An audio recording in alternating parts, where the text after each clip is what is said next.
Number 1, ନାରୀ ଯଦି ଘରର କଥାକୁ ବା ଭଲ ମନ୍ଦକୁ ବାହାରେ ପ୍ରକାଶ କରେ ତେବେ ସ୍ୱାମୀ ଏବଂ ସ୍ତ୍ରୀ ମଧ୍ୟରେ ଅଶାନ୍ତି ବୃଦ୍ଧି ପାଇଥାଏ ଏବଂ ପରିବାରର ଅଶାନ୍ତି ଦେଖା ଦେଇଥାଏ।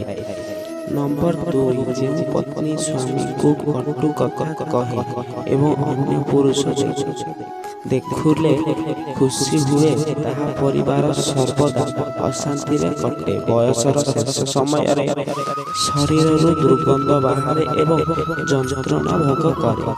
ନମ୍ବର 3, ଯେଉଁ ପତ୍ନୀ ସର୍ବଦା ସ୍ୱାମୀଙ୍କର ନିନ୍ଦା କରିଥାଏ ସେ ସ୍ତ୍ରୀଙ୍କୁ କେବେ ବି ସ୍ୱାମୀ ସୁଖ ମିଳିନଥାଏ ଏବଂ ମୃତ୍ୟୁ ପରେ ନରକବାସ ଦଣ୍ଡ ମିଳିଥାଏ ଏବଂ 7 ଜନ୍ମ ଯାଏ ମଣିଷ ଜନ୍ମ ମିଳିନଥାଏ।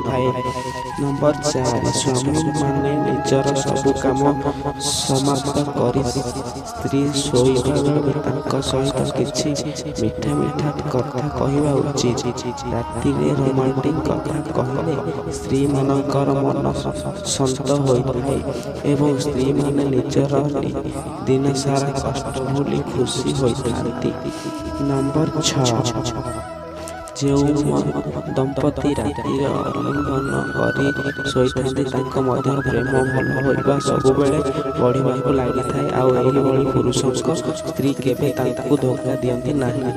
ନମ୍ବର 6, ଯଦି ଆପଣଙ୍କ ସ୍ତ୍ରୀ ବାହାରେ କାମ କରୁଛନ୍ତି ତେବେ ତାଙ୍କୁ ଘରର କାମ ସହିତ ଅଫିସର କାମ ମଧ୍ୟ କରିବାକୁ ପଡ଼ିଥାଏ। ସେଥିପାଇଁ ତାଙ୍କର ବିଶେଷ ଧ୍ୟାନ ରଖନ୍ତୁ ଏବଂ ତାଙ୍କର ମୁଡ୍ ଠିକ୍ କରିବା ପାଇଁ ଜୋର ଇତ୍ୟାଦି ଶୁଣନ୍ତୁ, ନଚେତ୍ ନୁହେଁ ମିଶି ଫିଲ୍ମ ଦେଖନ୍ତୁ, ଦେଖିବେ ଆପଣଙ୍କ ମଧ୍ୟରେ କେବେ ବି କଳି ଝଗଡ଼ା ହେବ ନାହିଁ।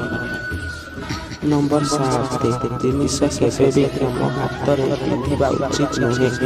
ଲାଲ କିମ୍ବା ହଳଦିଆ କପଡ଼ାରେ ସୁନା ଜିନିଷ ଗୁଡ଼ାଇବା ରଖିଲେ ଶୁଭ ହୋଇଥାଏ। ନମ୍ବର 8, ମହିଳାମାନଙ୍କୁ ନିଜ ରୋଷେଇ ଘରୁ ହଳଦୀ କେବେ ବି ବାହାରକୁ ଦେବା ଉଚିତ ନୁହେଁ। ହଳଦୀ କେବେ ବି ରୋଷେଇ ଘରକୁ ଶୋଇବା ଉଚିତ ନୁହେଁ। ହଳଦୀ ଅନ୍ୟକୁ ଦେବା ଦ୍ୱାରା ମା ଅନ୍ନପୂର୍ଣ୍ଣା ଘରୁ ଚାଲି ଯାଇଥାନ୍ତି ଓ ଧନର ଅଭାବ ଦେଖା ଦେଇଥାଏ।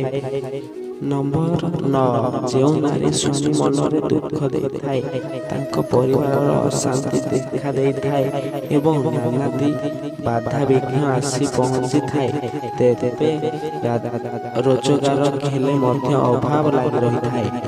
ନମ୍ବର 10, ଯେଉଁ ନାରୀ ଶାଶୁ ଶ୍ୱଶୁରଙ୍କୁ ଅବମାନନା ତଥା ହତ୍ୟାଦାର କରିଥାଏ ସେହି ନାରୀର ସ୍ୱାମୀ ସକଳ ବିପଦରେ ପଡ଼େ ଏବଂ ସେହି ନାରୀ ସ୍ୱାମୀ ସୁଖରୁ ବଞ୍ଚିତ ହୋଇଥାଏ। ନମ୍ବର 11, ଯେଉଁ ପୁରୁଷ ପର ସ୍ତ୍ରୀ ଉପରେ ଝିଅ ଓ ପରବୋହୂମାନଙ୍କ ସାଙ୍ଗରେ ସଙ୍ଗମ କରେ ସେ ପର ଜନ୍ମରେ କୁକୁର ଜନ୍ମ ପାଇଥାଏ ଏବଂ 7 ଜନ୍ମ ପାଇଁ ନରକ ଯନ୍ତ୍ରଣା ଭୋଗିଥାଏ। ନମ୍ବର 12, ସଞ୍ଜବେଳେ ଖାଇଲେ ସଞ୍ଜବେଳେ ଶୋଇଲେ ଏବଂ ସଞ୍ଜବେଳକୁ କଥା କହୁଥିବା ମଣିଷ ନାନା ରୋଗରେ ପଡ଼ିଥିବା ସହିତ ପୂର୍ବପୁରୁଷ ଏବଂ ଦେବୀ ଦେବତାଙ୍କ ରୋଷରେ ଶିକାର ହୋଇଥାଏ, ସବୁବେଳେ ଦାରିଦ୍ର୍ୟତା ଦେଖା ଦେଇଥାଏ। ନମ୍ବର 13, ଯେଉଁ ପୁରୁଷ ବିବାହ ପରେ କୁଳଧର୍ମ ରକ୍ଷା କରି କାର୍ଯ୍ୟ କରି ତା ପ୍ରତି ସମସ୍ତଙ୍କ ଆଶୀର୍ବାଦ ରହିଥାଏ ପୂର୍ବପୁରୁଷ ତାଙ୍କୁ ଆଶୀର୍ବାଦ କରିଥାନ୍ତି ଏବଂ ସର୍ବ ଦେବୀ ଦେବୀ ଅଭାବର ପ୍ରଦାନ କରିଥାନ୍ତି। ନମ୍ବର 14, ଘରର ଉତ୍ତର ଦିଗରେ ସବୁଜ ପତ୍ରଯୁକ୍ତ ଗଛ ଲଗାଇବା ଦ୍ୱାରା ଶୁଭପ୍ରଦ ହୋଇଥାଏ ଏବଂ ଘରୁ ନକାରାତ୍ମକ ଶକ୍ତି ଦୂର ହେବା ସହିତ ଧନ ସମ୍ପତ୍ତି ବୃଦ୍ଧି ହୋଇଥାଏ।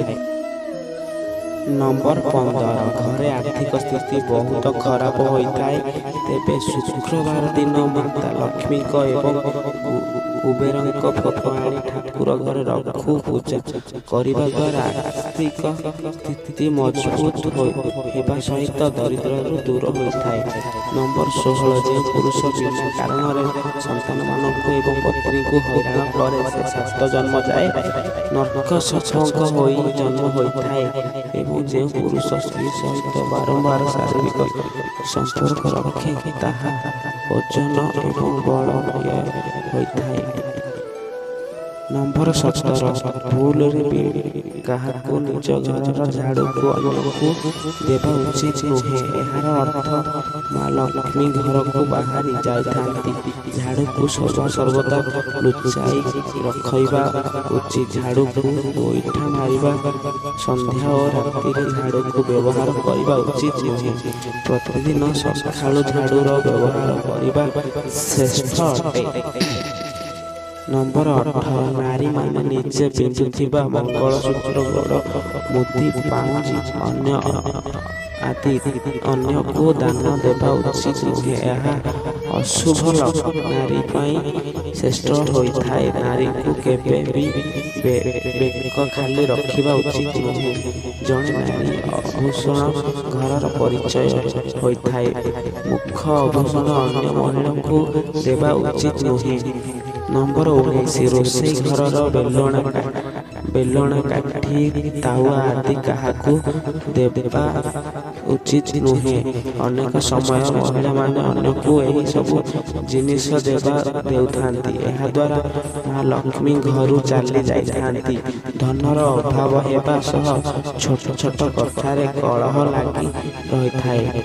ନମ୍ବର 20 ସନ୍ଧ୍ୟାରେ ନାରୀମାନଙ୍କୁ ନିଜ ରୋଷେଇ ଘରୁ ଦହି, କ୍ଷୀର, ଚାଉଳ, ଲୁଣ, ଅଟା ଭଳି ଧଳା ଜିନିଷକୁ କାହାକୁ ବି ଦାନରେ ଦେବା ଉଚିତ ନୁହେଁ। ଏହାଦ୍ୱାରା ନେଗେଟିଭ ଶକ୍ତି ଆକର୍ଷିତ ହୋଇଥାଏ। ତାହାକୁ ଯେତେ ବି ଜରୁରତ ଥାଉ ନା କାହିଁକି ଏହି ସବୁ ଜିନିଷ ଭୁଲରେ ବି ରୋଷେଇ ଘରୁ ନାରୀମାନେ ଦେବା ଉଚିତ ନୁହେଁ। ନମ୍ବର 21 ସୂର୍ଯ୍ୟାସ୍ତ ପରେ କେବେ ବି ତୁଳସୀ ଗଛକୁ ଛୁଇଁବା ଏବଂ ତୁଳସୀ ପତ୍ରକୁ ଛିଣ୍ଡେଇବା ଉଚିତ ନୁହେଁ। ଏହା ଅଶୁଭ ହୋଇଥାଏ ଏବଂ ଏପରି କରିବା ଦ୍ୱାରା ଦରିଦ୍ରତା କେବେ ବି ଚାଲି ନଥାଏ। ନମ୍ବର 22 ଯଦି ଆପଣଙ୍କ ସ୍ତ୍ରୀ ଜଣେ ଗୃହିଣୀ ତେବେ ସେ ଘରେ କାମ କରି ଥକି ଯାଆନ୍ତି, ଆବଶ୍ୟକ ପଡ଼ିଲେ ବା ତାଙ୍କ ସ୍ୱାସ୍ଥ୍ୟ ଖରାପ ହେଲା ଆପଣ ତାଙ୍କୁ ଘଷା ମରା କରିଦେବା ଉଚିତ ହୋଇଥାଏ। ନମ୍ବର 23 ଦୃଷ୍ଟି ଶକ୍ତି କମଜୋର ହୋଇଥିବା ପ୍ରତିଦିନ କାଠ ଚମ୍ପା ଫୁଲକୁ କିଛି ସମୟ ଶୁଖିବା ଉଚିତ। ଏହାଦ୍ୱାରା ଦୃଷ୍ଟି ଶକ୍ତି ହୋଇଥାଏ। ଦେଖିବାରେ ଥିବା ଅସୁବିଧା ସବୁଦିନ ପାଇଁ ଦୂର ହୋଇଥାଏ। ନମ୍ବର 24 ହରଡ଼ ଡାଲି ସହିତ ଦହି କେବେ ବି ଖାଇବା ଉଚିତ ନୁହେଁ। ଏହା ସ୍ୱାସ୍ଥ୍ୟ ପାଇଁ ଅମଙ୍ଗଳକାରୀ ହୋଇଥାଏ ଏବଂ ରକ୍ତଚାପ ବୃଦ୍ଧି ହେବାର ସମ୍ଭାବନା ଦେଖା ଦେଇଥାଏ। ନମ୍ବର 25 ମହୁ ସ୍ୱାସ୍ଥ୍ୟ ପାଇଁ ବହୁତ ଲାଭପ୍ରଦ ହୋଇଥାଏ, କିନ୍ତୁ ମହୁକୁ କେବେ ବି ଗରମ କରି ଖାଇବା ଉଚିତ ନୁହେଁ। ଏହା ସ୍ୱାସ୍ଥ୍ୟ ପାଇଁ କ୍ଷତିକାରକ ହୋଇଥାଏ। ନମ୍ବର 26 ଯେଉଁ ଘରେ ପିଲାମାନଙ୍କୁ ବାରମ୍ବାର ଗାଳି ଗୁଲଜ କରାଯାଏ ସେହି ଘରେ କେବେ ବି ଉନ୍ନତି ହୋଇନଥାଏ, କାରଣ ଏମିତି ଘରେ ମା ଲକ୍ଷ୍ମୀ କେବେ ବି ବାସ କରନ୍ତି ନାହିଁ। ନମ୍ବର 27 ଘରେ ଗୁରୁଜନମାନଙ୍କୁ ସମ୍ମାନ କରିବା ଏବଂ ସେମାନଙ୍କ ପରାମର୍ଶ ନେବା କାର୍ଯ୍ୟରେ ସଫଳତା ମିଳିଥାଏ ଏବଂ ଗୁରୁଜନମାନଙ୍କ ସେବା କରିବା ସାଧବଙ୍କ ସେବା କରିବା ସହିତ ସମ୍ମାନ ଅଟେ। ନମ୍ବର 28 ଘରର ନାରୀ ଯଦି ଜିନିଷକୁ ସଫାସୁତୁରା ସହିତ ସଜେଇ ହୋଇ ରହିଥାଏ ତାଙ୍କୁ ସ୍ୱାମୀ ତାଙ୍କ ପ୍ରତି ଆକର୍ଷିତ ହୋଇଥାନ୍ତି ଏବଂ ପରସ୍ପର ମଧ୍ୟରେ ପ୍ରେମ ଭଲ ପାଇବା ବଢ଼ିଥାଏ। ନମ୍ବର 29 ଶୋଇବା ଘରର କବାଟ ଆଗରେ ଆଇନା ଲଗାଇବା ଶୁଭପ୍ରଦ ହେବା ସହ ମୁଖ ସମୃଦ୍ଧି ବୃଦ୍ଧି ହୋଇଥାଏ।